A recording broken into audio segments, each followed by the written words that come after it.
natin na dumating. So, we continue to serve the Lord with all our heart. Alam ko, sa mga ating mga kasama, napakaraming trabaho. Pag ikaw na talaga ng Korea talaga, ang number one talaga na uubos ang oras mo ang trabaho. Talaga naman, di ba? And sometimes, yung trabaho natin, tuloy-tuloy. At na-apektuhan minsan yung ating physical na pangatawan. Kaya tayo minsan din ay hindi na rin nakakapag-pray, nakakapag-devotion. But always remind ourselves, that's our identity. Yan yung buhay na pagkatawag sa atin ng Panginoon. Amin po ba? Nung isang kahapon nga, nagkaroon kami ng discussion sa Exodus. Isa lang yung tanong ko sa kanila, how do you know or how do we know the will of God? So, paano ba talaga mauunawaan ang kalooban ng Diyos? Yan, dami nagsabi, dami niya mga kalooban ng Panginoon ay kung ikaw ay halimbawa, napasok sa trabaho, kalooban ng Lord Diyos, but specifically, so tinanong pa ngayon, ano ba kalooban ng Diyos sa'yo? You know what? That question, I asked that question many times ago to a group of believers and marami silang mga sinasagot na sa kanyang salita. Tama po yun. Totoo po yun. But you know what? The nearest answer, in order for us to understand, ano ba talaga ang kalooban ng Diyos sa atin? Para mas maintindihan natin, ang kalooban ng Diyos natin ay hindi nalalayo sa kanyang pagka-Diyos, sa kanyang kalikasan, sa kanyang nature. If God is holy, ano ba ang holy? It's a religious word, di ba? It's a religious word. Para bang yung word na holiness, para bang meron agad tayong idea na parang napakabanal, hindi pwedeng magalit, hindi pwedeng... Actually, hindi po yung ibig sabihin ng holiness. Ang holiness, ibig sabihin sa Bible ng holiness, you are separate. Set apart. Tinawag ka ng Diyos para sa isang dakilang layunin. Ikaw ay set apart. Parang sa gamit sa bahay, di ba? May mga gamit sa CR at may gamit sa kusina. May sarili kang toothbrush, may sarili toothbrush naman yung mga kasama sa bahay. So set apart yun for you. Kaya mahirap minsan pag yung toothbrush yung magkakapareho. Kaya dapat iba-iba rin kasi baka mamaya iba yung magsipilyo mo, di ba? So tawag set apart. Para sa iyo lang yan. Ganun din ang Panginoon. Tinawag tayo para tayo lang kay Lord. Amen ba? Yung buhay natin para kay Lord lang. Yung talento mo, lahat ng resources mo, dapat para kay Lord lang. Di ba? Kasi bakit tinawag ng Panginoon para sa Kanya. Yes, we are here in this world. Yung ating transaction from time to time na nasa mundo pang ito, katandaan mo tinawag ka ng Panginoon. So, napakalaga na yung mga bagay na yung mga kapatid ay nare-remind din po tayo. So, narinig niyo ba yung mga linya ng ito? Pag inaya mo sa church, ang laging sagot ay, sige, pag may time ako. Ha? Sino yan? Meron ba kayong mga o minsan kayo rin, naaya nung di pa kayo gaano di pa kayo gaano naniniwala sa itong mga klase ng mga pagtitipon. Lagi sinasabi, pag may time ako. Or hindi pa oras kasi, marami pa akong mga gagawin. You know what? May mga Kristiyano na talagang yan lagi yung kanilang minsan tagline. Pag inaayos mag-pray ka, kasi di pa time for prayer, may mga ginagawa pa ako, may mga meron pa akong mga dapat ayusin. Ayan. Yan yung mga laging linyahan ng mga tao pag ating inaayos sa gawain. So, marami mga Kristiyano at ibig din mga tao pag inaaya mo, pero minsan itong mga tao ko ay hindi naman sila yung mga rebelding mga tao, hindi naman sila yung mga tao nag-backslide. They have a good moral, sabi natin good moral, sabi natin pagkatao. Pero you know what, isa lang naman ang meron sa kanila, busy lang talaga sila sa buhay. Either na sila busy sa trabaho, busy sa pamilya, din sa kanilang kabuhayan. At kapag tinanong mo, kumusta, mag-church naman tayo, madalas yan, Pastor, sige po, sister, pupunta ako pag meron na akong time. Yan, di ba? So, madalas yan yung mga linyahan na ating pong naririnig. Or sabi doon, sige, basta, dati na lang sa church ninyo. Yan. Kasi marami pa akong inaasikas sa ngayon, pero time will come, pupunta rin ako sa simbahan at mag-church. Yan na po yung mga ganyan na inaya natin, na ganyan lagi yung mga sagot. Diba? Bakit po sinasabi yung mga kapatid? You know what? Sa kwento natin babasahin ngayon, ganyan na ganyan po yung sitwasyon ng mga tao.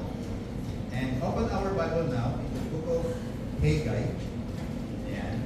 The book of Haggai, o Haggai, chapter 1, verse 1.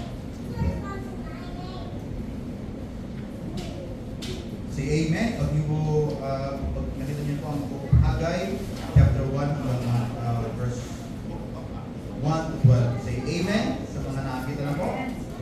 Amen. Basahin po natin sa Tagalog. Depende po kung ano yung hawak yung translation sa inyong pong mga Bible application. You can read it in Tagalog and you can read it even in English, in different translation. Saan mahalaga po?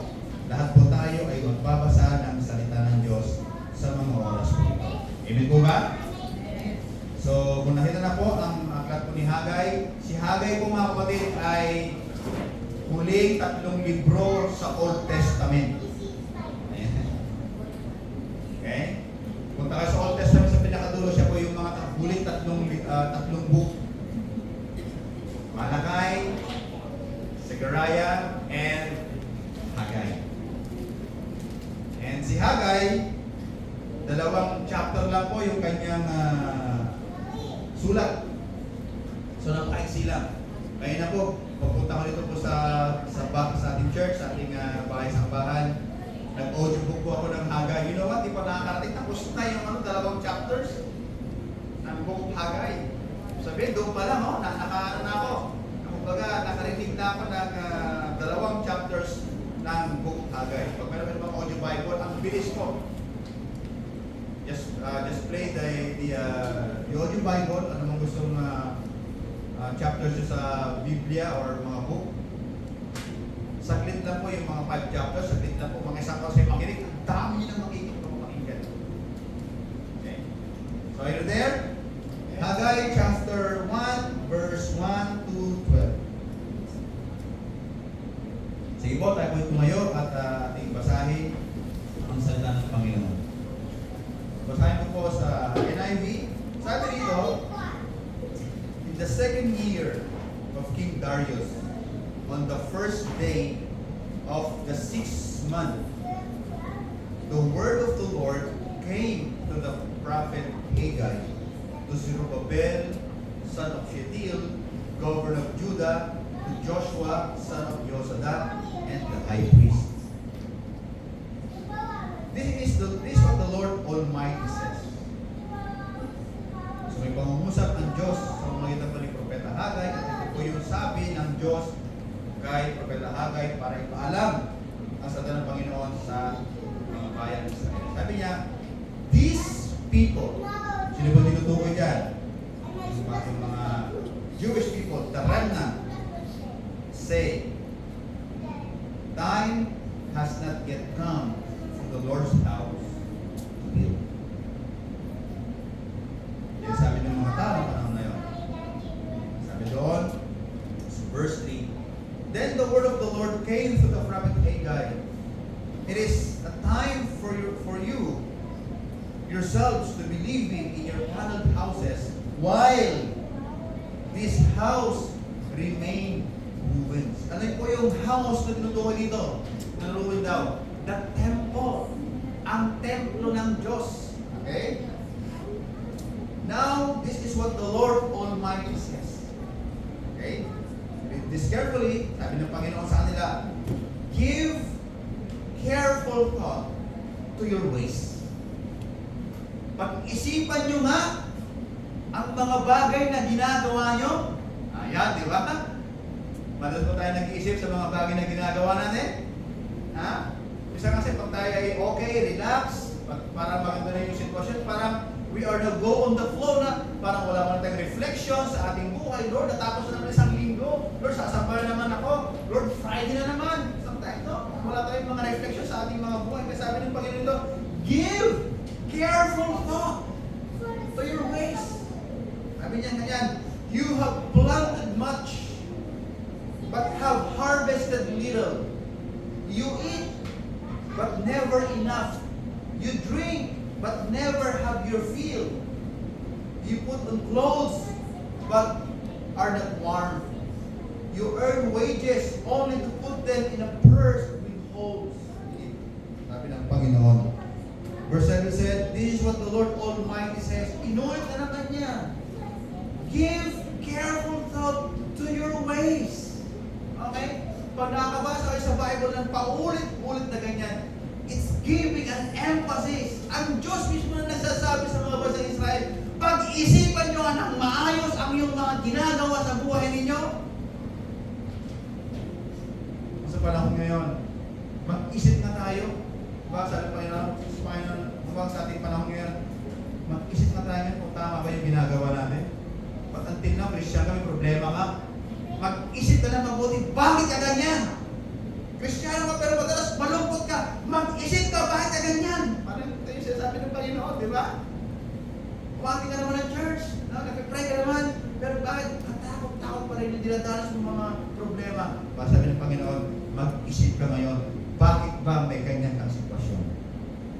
Verse 10 sabi daw, go up into the mountain and bring down timber and build the house, so that I may take pleasure in it and be honored, says the Lord. Ibig sabihin, parang pinapakita ng mga kapatid, in spite na itong mga remnant na itong bumalik na sila sa kanilang city, sa kanilang nation, ang Diyos ay hindi pala nalulugod sa kanila. Kaya pinapareflect ng Panginoon, there's something wrong in you. Verse 9 said, expect much, but see, sabi niya ngayon, it turned out to be little. What you brought home, I blew away.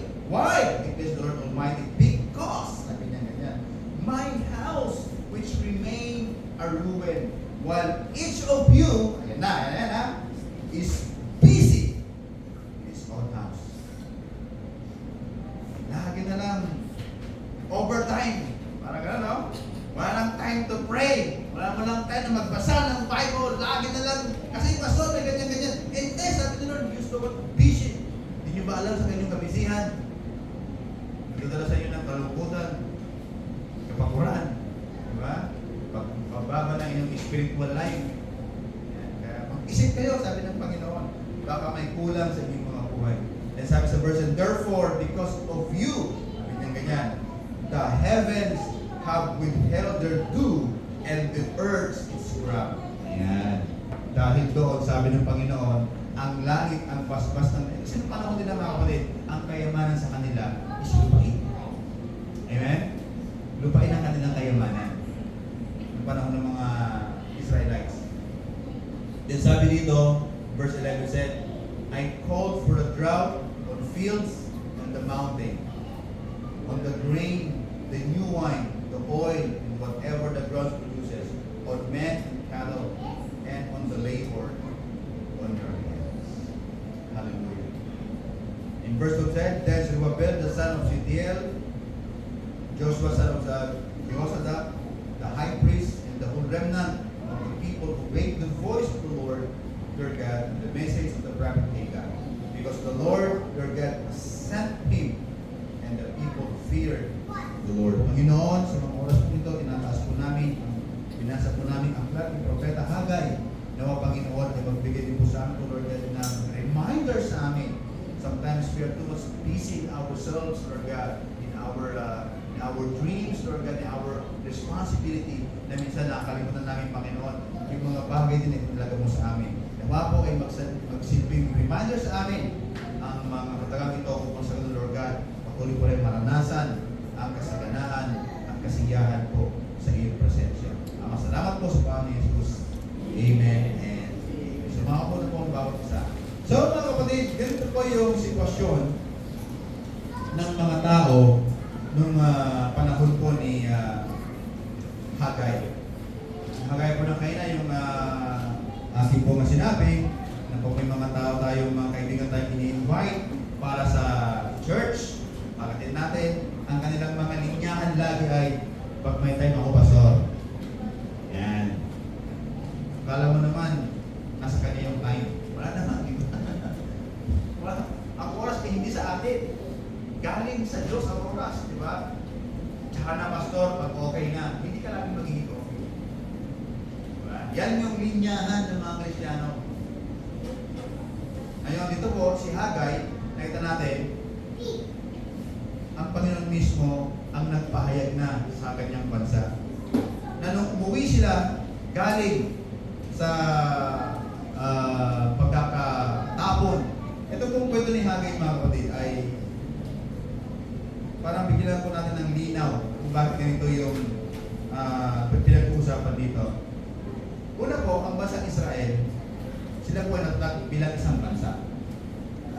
They are blessed with the Lord in the promised land from Exodus, natin nilang promised land. Pero along the way, sa kanila pong pagsuway sa covenant ng Panginoon, no? Sa kanilang kasunduan na sila yung magiging God's people, you are my people, and I am your God.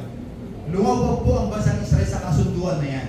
Ibig sabihin, sila po ay gumanap ng ibang Diyos along the way. So, ginawa ng Panginoon, pinatapos sila sa Babylonia. Pinatapos sila sa Babylonia for the past 70 years. Sila po ay pinatapos sa Babylonia, at during that time naman, lumakas ang kaharian ng Persia, natalo ang Babylonia. At nung panahon po ni King Darius, ano po si King Darius na hari po ng Persia, nagkaroon po ng isang decree ng mga Hudyo ay balik sa kanilang bayan. After 70 years. Mga kapatid, matagal-tagal yun. Di ba? Yung 2 years, matagal na yun eh. For the past 70 years, wala silang tahanan, wala silang hari, sila po ay alipin sa ibang bayan. Pero dahil ang Panginoon mabuti, after King Darius nagkaroon po ng decree, sila po ay nanumbalik sa kanilang bansa. And itong mga Hudyo na ito, hindi na po sila isang bansa kung sila pagbalik. Why? Alam niyo ba kung ilan na lang sila nakita noon? They are around 50,000 Jews that time. Kaya ang tawag sa nila ay hindi na nation, ang tawag sa nila is remnant na lang. Natitira na lang mga mula doon sa pagkatapon, sila lang yung mga 50,000 na yung bumalik. So ito yung si Hagay, isang propeta sa tinatawag nating post-exilic prophet. Siya yung naging mouthpiece ng Panginoon para i-assist ang pagbabalik muli ng mga Israelite sa kanilang bayan. At ano po yung nangyari sa kanilang pagbabalik?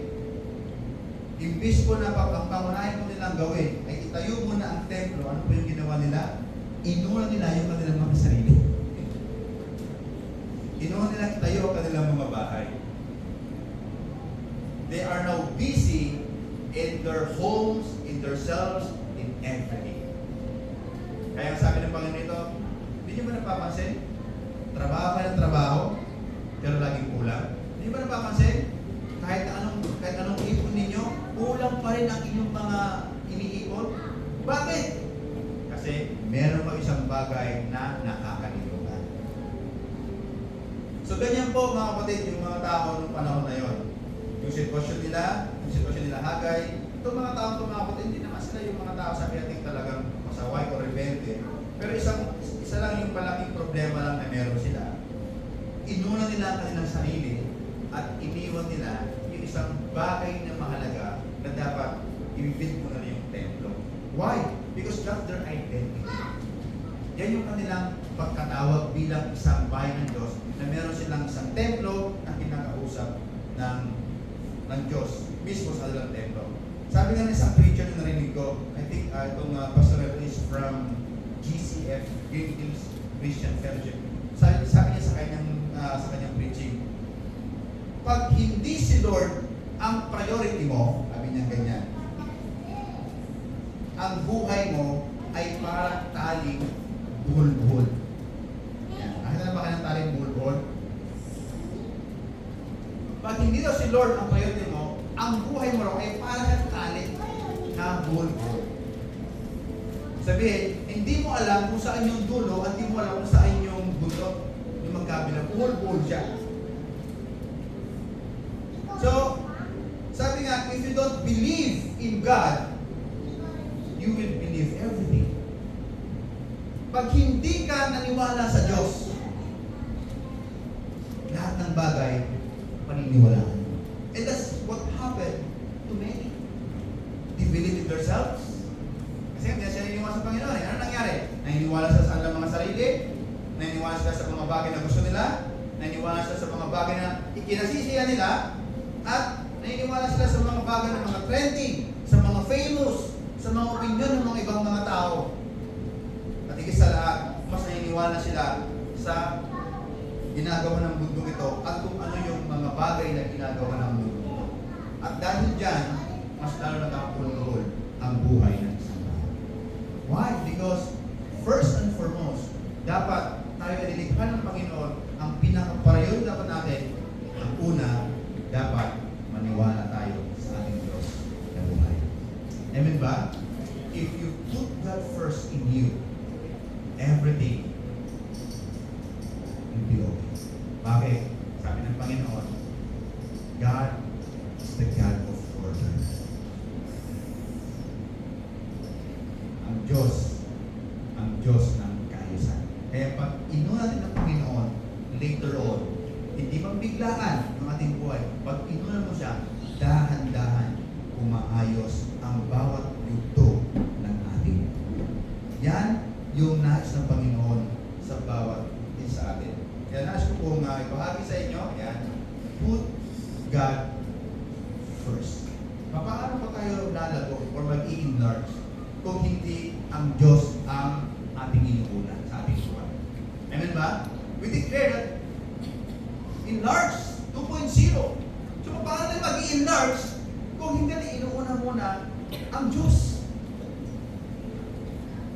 So para po tayo patuloy po na pagpalain ng Panginoon, palawagin ang ating kakayahan, pagalingin ang ating mga sarili sa pamamagitan po ng kanyang Espiritu, we need to obey God first. So ganito po yung nangyari ba ako sa bansang Israel. Pagdating po nila sa kanilang bayan Jerusalem, na time of Ezra, yan po kasi si Ezra, si Nehemiah, yan po yung mga kasama ni Haggai. Yan po yung mga post-exilic era ng bansang Israel. Ano po yung kwento po ni Nehemiah at ni Ezra? Si Nehemiah, umuwi siya para po i-lead ang bansang Israel to build, ano yan? The wall. Diba? To build the wall of Jerusalem. And si Ezra naman, ang kanya naman naging papel dito is sabihin sa kanila, ituro ang salita ng Panginoon. Yung po naman yung naging papel ni Ezra. At ito naman si Haggai, kasi po, right after po ng kanilang pagbalik sa kanilang bayan Israel, alam niyo po, 16 years na yung lumipas, wala pa sila ginagawang building the temple. Ibig sabihin, dapat yung pag-uwi nila, ang una nilang asikaso, pagtayo ng temple, yung pag-uwi nila, ang kanilang unang asikaso, yung pagtatayo ng kanilang mga bahay. At dito na nagkaroon ng assessment ang Panginoon. Dito na nagkaroon ang Panginoon ng mamamahayag sa kanilang mga buhay. Ano sabi ng Panginoon doon? Be careful to what you are doing. So sabi nga sa verse 2, the time has not yet come to build the Lord house. Yun po yung sabi ng kanyang bansa Israel. Hindi pa panahon para i-build natin ang bahay-sambahan ng Panginoon. Ibig sabihin, para sabi nila, hindi yung panahon. Kasi pastor, hindi pa kasi practical. Kasi bukas na lang. Parang, pastor, kasi alam mo naman, pagod, di ba? Alam mo naman, pastor, parang hindi pa yata pwedeng mag-church or something, mag-discipleship kasi hindi mo panahon. Parang ito po yung sitwasyon ng bansang Israel. Hindi pa panahon na i-build ang templo ng Panginoon. Pero ano sabi ng Panginoon sa verse 4? It is time for you to leave. It is a time for you to live in your father's house. Why my house lies ruined? Hindi naman po mga kapatid masama na tayo po ay magtrabaho. Hindi naman nagbabawal ng Panginoon na huwag tayo maghanap buhay. Hindi yung punto ng Panginoon. Even sa mga kanyang bayan ng panahon ni Agay. Hindi naman niya pinagbawalan na huwag magtayo ng bahay. Ang pinag-aralan ng Panginoon sa kanila ay bakit ganon? Naging busy na kayo sa inyong mga buhay. Ba't parang wala na tayong usapan? Ba't parang wala na yung ating pag-usapan na pag kayo bumalik sa Jerusalem, kayo itatayo yung aking templo at magkakaroon ulit ng worship. Dahil pag nagkaroon po ng worship, ano sabi ng Panginoon? Ano yung kanyang usapan doon? If there is a worship in my temple, ano sabi niya? Sabi ni Malakay nga, di ba? I will rebuke the devourer. Kasi po, ang design po ng bansang Israel, para maintindihan natin yung kwento, no? Kasi parang medyo malaking picture dapat natin makita. Tinawag ng Diyos ang kanyang bansang Israel, naglagay po siya ng temple. At yung temple na yun, kailangan daily, meron po laging nagpupuri doon. Yung kasi papuri po ng mga bansang Israel, para po yung insenso na tumataas sa Diyos. Nagagalak ang Panginoon. At pag ang Diyos ay nagagalak, ang response naman ng Panginoon, pinagpapala niya ang mga bukirin ng bansang Israel. That's the sequence. May pagpupuri sa aking templo, nasisiya ng Panginoon, the Lord will bless yung mga hanap buhay naman ng kanyang bayan. So yun po yung cycle. So ano po yung ginawa ng bansang Israel, bumalik sa kanilang bansa? Hindi nila agad binit ang temple. Anong ginawa nila? Inuha nila yung kanilang mga sarili. Kaya ano po yung nangyari? Ang Panginoon ngayon ay nagbigay sa kanila ng mensahe. At ito yung matindi mga kapatid. Even sila po ay nagtatrabaho, sabi dito. Even you plant much, but you harvest nothing. Natay nyo ba isa na kompleto naman yung konti mo, kung naman yung trabaho mo. Pero parang layo tapos, parang laging may kulang, parang laging may, di ba? The same with the Israelites people. They have the land, handa sila, meron naman sila mga tanim, meron naman sila ginagawa, pero bakit na pag kumali sila, halos sakto lang yung mga yung kinakain. Hindi kasi sila naisip na bago sila dapat pagtanim, dapat priority mo nila purihin ang Panginoon. Bakit mga kapatid, ang mga Israelite ay ganito yung ginawa nila? Kinuha nila yung kanilang bahay, yung kanilang mga buhay, bago ang Panginoon. Dito po ay papapakita lang mga kapatid na sometimes being comfortable, ito minsan yung naglalayo sa atin sa Panginoon. Sometimes, okay na ako ito, pastor, masaya na ako. Sometimes, parang wala akong effort na ginagawa. Sometimes, being comfortable, sometimes, doon tayo minsan, mas hindi pa napapalapit sa Panginoon. Kaya nung ginagawa siya ng Panginoon, di ba, sinishake niya tayo? Yung mga gumataan ng problema na hindi maintindihan, at doon kami sa naluluhod para madalangin. So, ano pong ginawa ng Panginoon? Sa verse 5 and 6. Nung nakita na yung Panginoon, after 16 years, na sila po ay bumalik galing exile, at sinabi ng mga bansang Israel, hindi mo na panahon na i-build natin ang templo. Sabi, Lord, hindi ka muna priority, unahin mo namin aming mga sarili. After 16 years, nangusap ang Panginoon sa kanila. Grabe, no? Napaka-amazed ng Panginoon after 16 years. Nangusap ang Panginoon sa kanila. In verse 5 says, sabi dito, now this is what the Lord Almighty says, give careful thought to your ways.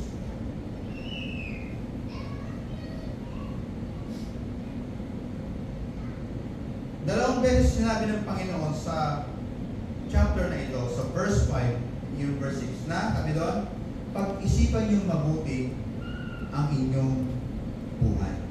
Bakit sinabi ng Panginoon ito sa kanila? Why God say to His people this thing? Pag-isipan mong mabuti ang ginagawa niyo Bakit? Ito po kasi yung reason. Kasi po, may nangyayari sa kanila na hindi nila maintindihan. May mga sitwasyon sa kanila na hindi nila maintindihan. Ano yun? Sabi doon, you plant much, but harvest. Tayo na ba? Trabaho naman ng trabaho. Pero ba't ganun parang laging kulang? Ba't ganun parang laging kapos? Ba't ganun parang laging nagkakabol sa oras? Sabi niya, you eat, pero hindi ka raw nakasatisfied. You drink, but still thirsty. Ito yung sitwasyon ng Israel na hindi nila maintindihan. Bakit? Tama naman yung ginagawa namin na. Tama naman yung mga fertilizer. Tama naman yung mga irrigation namin. Tama naman yung ginagawa namin. Bakit ganon? Pag kinain mo, parang iba yung lasa. Hindi masarap. Ayan na. Ito yung mga bagay na hindi naiintindihan ngayon ng bansang Israel. Masipag naman sila. No? Hindi naman sila nagreklamo. Hindi naman sila nangangapi ng kanilang kapwa. Pero sa gitna ng kanilang kasipagan, sa gitna ng kanilang kabisihan, laging may kulang sa kanilang buhay. Kaya sabi ng Panginoon, reflect to yourself. Baka meron po kayong hindi talaga nagagawang tamang bagay. Dito po, sabihin mga kapatid, itong basang Israel, buhol-buhol na yung kanilang kaisipan. Yes, they are in the promised land, pero wala po sila sa ayos yung galaw buhay. Sabi ng Panginoon, you earn money, pero yung kinikita mo, parang wala nilalagay sa butas na bulsa. Sino nakaras ng ganyan minsan? Sumweldo ka, pero parang, nasan yung sweldo ko? Di ba? Diba? Sabi nga sa Pilipinas, di ba, payslip. When the salary give you immediately slip, di ba? Kaya nga payslip, di ba? Have you ever tried that? Pamilyar ba tayo sa mga ganyang kataga? Pamilyar ba tayo sa mga pangyayari sa bansang Israel? Trabaho tayo ng trabaho, pero parang laging kulang naman yung ating pinagpapaguran. Pagod na pagod ka na, pero wala pa rin fulfillment. Meron namang naiipon, pero parang lagi may emergency sa mga nangyayari sa buhay natin. So, mga kapatid, may problema. At ito yung solusyon ng Panginoon sa problema ng bansang Israel. Until the Lord spoke to the prophet Haggai, pinakita ng Panginoon kung ano talaga yung problema. Sabi nun sa verse 6, basahin ko na sa verse 6. Sabi nun sa verse 6,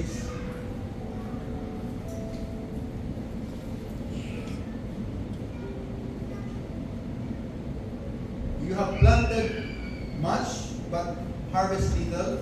You eat, but never enough. You drink, but never have your fill. You put your clothes, but are not warm. You earn wages, only to put them in a purse with holes. Verse 7 said, this is the Lord, what the Lord Almighty says, give careful thought to your ways. Kumbaga, hindi niyo ba napapansin? Bakit may ganyan kayo laging sitwasyon? Hindi mo napapansin? Bakit parang yung problema paulit-ulit? Yan, sabi ng Panginoon sa kanila. Then sabi sa verse 8, go up in the mountain, bring down the timber, and build the house so that I may take pleasure in it. And, ibig sabihin mga kapatid, ang Diyos pala, kahit na ano yung yaman na meron tayo, hindi siya nasisiyahan sa yaman kung ano ang meron. Amen ba? Kaya sabihin mo, like ko kumati sa church, pero kung wala ka namang personal touch kay Lord. Isama mo yun, lalo na-review dyan. Lalo na-review, isama mo yun dyan. Cellphone ka ng cellphone. Di ba? Di ba? Makasama kami sa bahay nga. Kaso nga lang, parang hindi naman tayo nag-uusap kasi nga, lagi na lang may cellphone. Di ba ganyan? Ganyan ang mga takanang Pilipino. Sama-sama sila sa isang bahay, pero hindi naman nag-uusap dahil lagi busy sa cellphone. Busy lagi kung ano yung ginagawa. Parang ganun tayo dito sa church. Yes, every Sunday nandito tayo. Yes, every Sunday nagtataas ka ng kamay. Pero personally, tanong ko sa iyo, kinakausap ko ba si Lord talaga?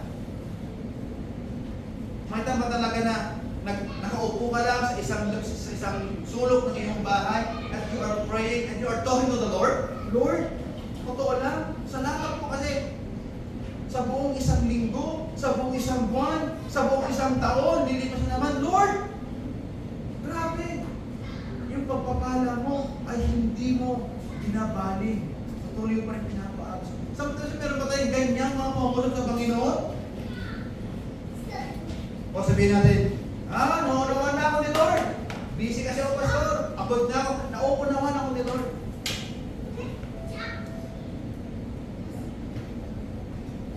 Kaya nga, mahalaga, put God first. Pag-isipan natin ang mga ayos yung ating mga priority. Hindi naman inaagaw ni Lord yung buong maghapon mo, yung buong isang linggo mo, na nakapokus ka sa Kanya, na nag-worship ka na lang. Hindi naman inaagaw ni Lord eh. Ang gusto niya lang malaman, may time ka ba talaga na kinakausap siya?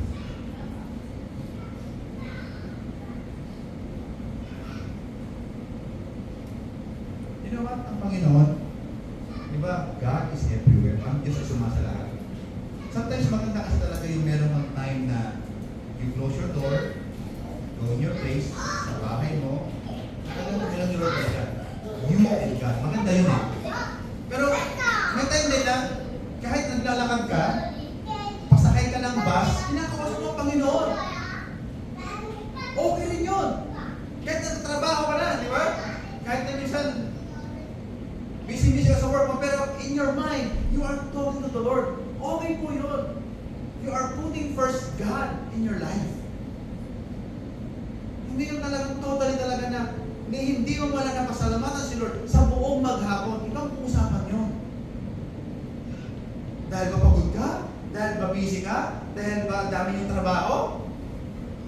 Tanong ko sa iyo, sino ang nagbigay sa iyo ng hangin? Yung trabaho ba natin? Ang Diyos.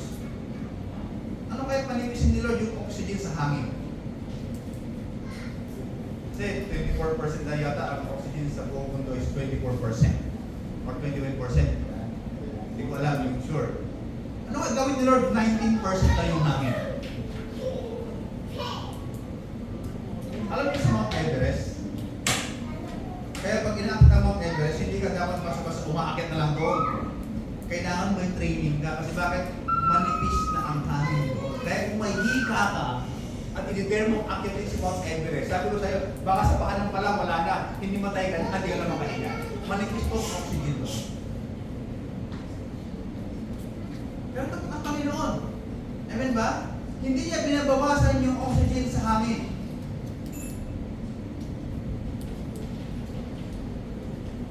Kung una pa lang nilikha niya ang the heaven and earth in a 21% oxygen, until now mga kapatid, 21% pa rin yung oxygen sa hangin para mabuhay ka ng maayos. Makahinga ka ng maayos.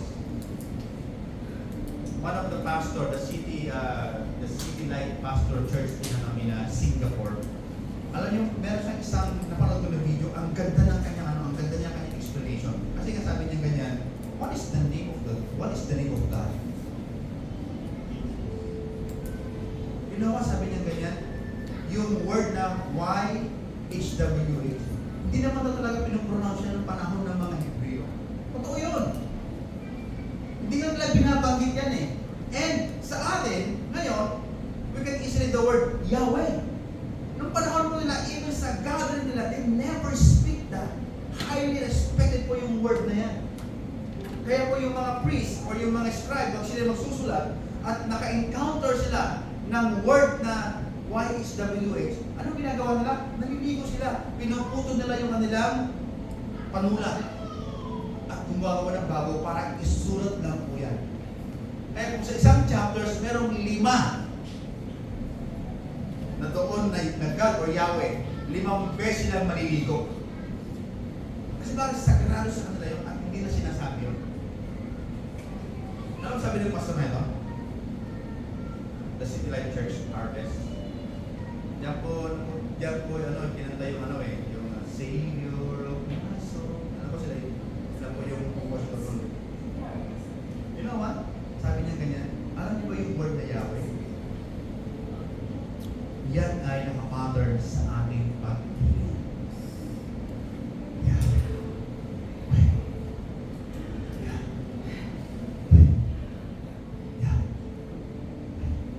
Sabi mo din, nung nilikha ka ng Diyos, nilagay niya ang kanyang identity sa paghinga.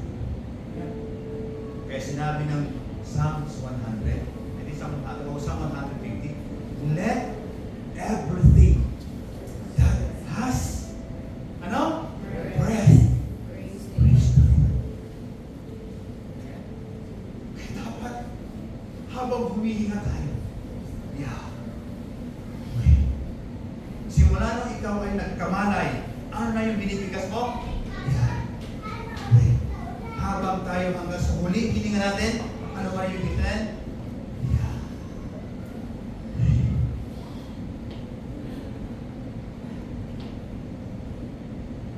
Tapos isang araw, hindi mo naman pasalamat ng Panginoon.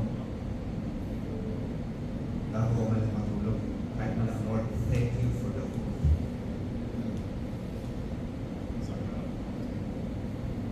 It's time for us as KCP Church, Filipino family, na unahin lagi ang Diyos sa ating buhay.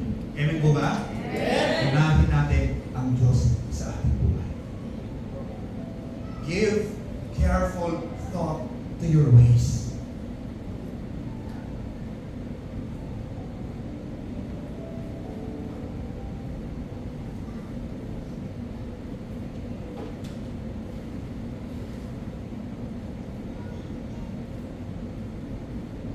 Nagbigay po ng instruction ng Panginoon sa bansang Israel noong panahon po ni Hagay para po masolusyonan yung kanilang problema.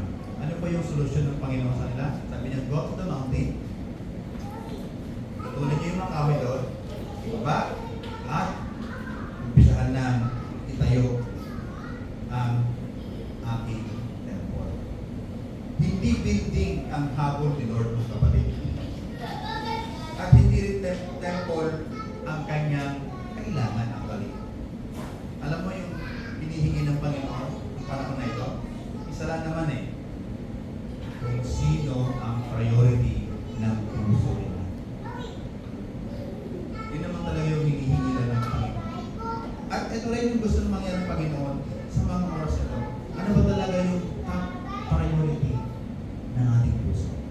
Ito rin yung nais ng Panginoon na ipahayag sa akin. Kung bakit dry ang buhay ng mga Israelites, kung bakit marami silang mga dinadanas. Ano sabi ng Panginoon? You expected much but so little. Akala ninyo magiging sapat pero hindi naman talaga. Kasi bakit? Hindi nyo ako priority. You'll never be na ako yung naging priority nyo sa inyong mga buhay. At dahil sa kanilang kabisihan, mga kapatid, lalong humihirap ang kanilang mga buhay. And the good thing about this, in verse 12, ito po yung good news sa ating pong kwento. Sabi doon, then Zerubbabel, the son of Shealtiel, Joshua the son of Josadak, the high priest, and the whole remnant of people obeyed the voice of the Lord. Pangalawang mga kapatid, gusto ng Panginoon, meron tayong puso na siya ang priority. Okay? Pangalawa, meron tayong gawa na handang sumunod sa Kanya. Yan lang. Yan lang yung hinihingi ng Panginoon. A heart that God first and the action that always obey the Lord. And the rest, si Lord na ang bahala. Amen ba? Yun lang Puso, si Lord yung una, yung action na sumunod sa Panginoon, at the rest ng iyong buhay, sabi ng Lord, ako na ang bahala. Ito yung good news sa ating kwento. Hindi naman stubborn ang mga tao noong panahon ni Hagay. Actually, sumunod agad sila. Noong na-realize nila ang pangungusap ng Panginoon sa kanila, sa pamamagitan ng kanilang propeta na si Hagay. Naintindihan nila na kaya pala sila merong ganitong mga pangyayari sa buhay nila na hindi nila maintindihan in spite na sila ay nasa kalooban ng Panginoon, nasa center ng kanyang pangako, wala pala talaga yung kanilang puso sa Panginoon. Nung bumalik at na-realize ng mga bansang Israel na dapat nilang unahin ang pag-build ng temple, the Lord blessed them and the Lord restored even their lives. So ano po yung pinapahayag mga kapatid ng ating kwento ngayon? Ito lang po yung core message of this story. God restored His people when they reordered their priorities and put God first. God will restore us. God will heal us. God will empower us. God will anoint us if we reorder our priorities and put God first.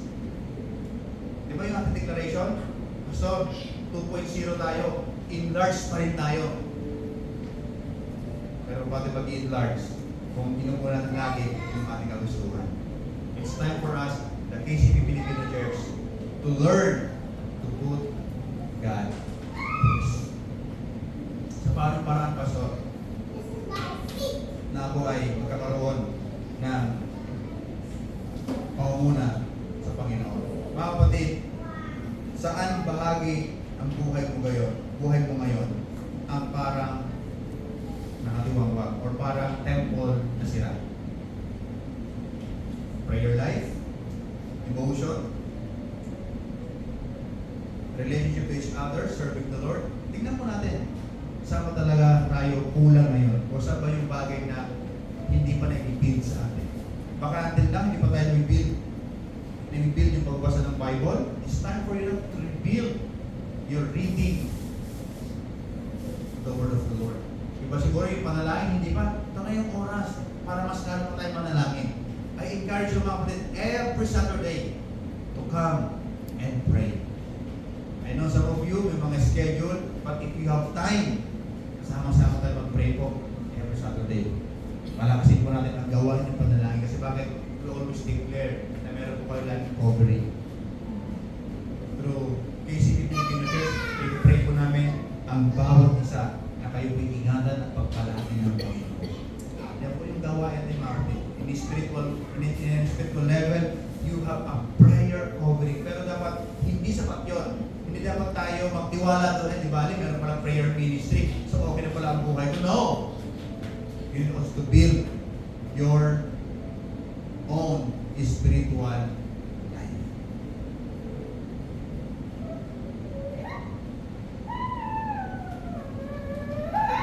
So mga kapatid, sa